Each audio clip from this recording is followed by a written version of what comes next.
വിശുദ്ധ ലൂക്ക എഴുതിയ സുവിശേഷം അധ്യായം 16 1 മുതൽ 18 ഉൾപ്പെടെയുള്ള വാക്യങ്ങൾ. അവിശ്വസ്തനായ കാര്യസ്ഥൻ. യേശു ശിഷ്യരോട് പറഞ്ഞു, ഒരു ധനവാനെ ഒരു കാര്യസ്ഥനുണ്ടായിരുന്നു. അവൻ സ്വത്ത് ദുർവ്യയം ചെയ്യുന്നുവെന്ന് യജമാനന് പരാതി ലഭിച്ചു. യജമാനൻ അവനെ വിളിച്ചു ചോദിച്ചു, നിന്നെപ്പറ്റി ഞാൻ കേൾക്കുന്നത് എന്താണ്? നിന്റെ കാര്യസ്ഥതയുടെ കണക്ക് ബോധിപ്പിക്കുക. മേലിൽ നീ കാര്യസ്ഥനായിരിക്കാൻ പാടില്ല. ആ കാര്യസ്ഥൻ ആത്മകഥം ചെയ്തു, യജമാനൻ കാര്യസ്ഥത എന്നിൽ നിന്ന് എടുത്തു കളയുന്നതിനാൽ ഞാൻ ഇനി എന്തു ചെയ്യും? കിളയ്ക്കാൻ എനിക്ക് ശക്തിയില്ല, ഭിക്ഷ യാചിക്കാൻ ലജ്ജ തോന്നുന്നു. എന്നാൽ യജമാനൻ കാര്യസ്ഥത എന്നിൽ നിന്ന് എടുത്തു കളയുമ്പോൾ ആളുകൾ തങ്ങളുടെ വീടുകളിൽ എന്നെ സ്വീകരിക്കേണ്ടതിന് എന്തു ചെയ്യണമെന്ന് എനിക്കറിയാം. യജമാനിൽ നിന്ന് കടം വാങ്ങിയവർ ഓരോരുത്തരെയും അവൻ വിളിച്ചു. ഒന്നാമനോട് അവൻ ചോദിച്ചു, നീ എൻ്റെ യജമാനനെ എന്തു കൊടുക്കാനുണ്ട്? അവൻ പറഞ്ഞു, 100 ബത്ത് എണ്ണ. അവൻ പറഞ്ഞു, ഇതാ നിന്റെ പ്രമാണം, എടുത്ത് 50 ബത്ത് എന്ന് തിരുത്തി എഴുതുക.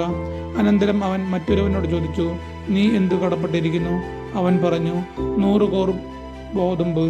അവൻ പറഞ്ഞു, നിന്റെ പ്രമാണമെടുത്ത് 80 കോർ എന്ന് തിരുത്തി എഴുതുക. കൗശലപൂർവ്വം പ്രവർത്തിച്ചതിനാൽ നീതിരഹിതനായ കാര്യസ്ഥനെ യജമാനൻ പ്രശംസിച്ചു. എന്തെന്നാൽ ഈ യുഗത്തിന്റെ മക്കൾ തങ്ങളുടെ തലമുറയിൽ വെളിച്ചത്തിന്റെ മക്കളെക്കാൾ ബുദ്ധിശാലികളാണ്. ഞാൻ നിങ്ങളോട് പറയുന്നു, അധാർമിക സമ്പത്ത് കൊണ്ട് നിങ്ങൾക്കായി സ്നേഹിതരെ സമ്പാദിച്ചു കൊള്ളുവിൻ. അതു നിങ്ങളെ കൈവിടിയുമ്പോൾ അവർ നിങ്ങളെ നിത്യകൂടാരങ്ങളിൽ സ്വീകരിക്കും. ചെറിയ കാര്യത്തിൽ വിശ്വസ്തൻ വലിയ കാര്യത്തിലും വിശ്വസ്തനായിരിക്കും. ചെറിയ കാര്യത്തിൽ അവിശ്വസ്തൻ വലിയ കാര്യത്തിലും അവിശ്വസ്തനായിരിക്കും. അധാർമിക സമ്പത്തിന്റെ കാര്യത്തിൽ വിശ്വസ്തനായിരിക്കുന്നില്ലെങ്കിൽ യഥാർത്ഥ ധനം ആരും നിങ്ങളെ ഏൽപ്പിക്കും? മറ്റൊരുവന്റെ കാര്യത്തിൽ നിങ്ങൾ വിശ്വസ്തരല്ലെങ്കിൽ നിങ്ങൾക്ക് സ്വന്തമായവ ആരും നിങ്ങൾക്ക് തരും? ഒരു ഭൃത്യനു 2 യജമാനന്മാരെ സേവിക്കാൻ സാധിക്കുകയില്ല. ഒന്നുകിൽ അവൻ ഒരുവനെ ദ്വേഷിക്കുകയും മറ്റവനെ സ്നേഹിക്കുകയും ചെയ്യും, അല്ലെങ്കിൽ ഒരുവനോട് ഭക്തി കാണിക്കുകയും മറ്റവനെ നിന്ദിക്കുകയും ചെയ്യും. ദൈവത്തെയും ധനത്തെയും ഒന്നിച്ചു സേവിക്കുവാൻ നിങ്ങൾക്ക് കഴിയുകയില്ല.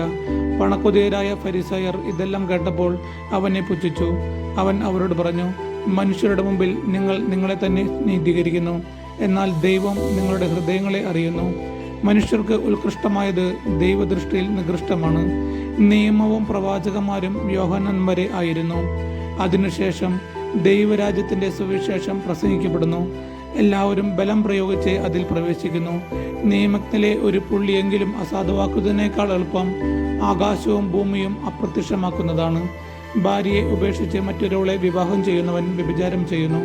ഭർത്താവ് ഉപേക്ഷിച്ചവളെ വിവാഹം ചെയ്യുന്നവനും വ്യഭിചാരം ചെയ്യുന്നു. നമ്മുടെ കർത്താവായ യേശുവിന്റെ സ്തുതി.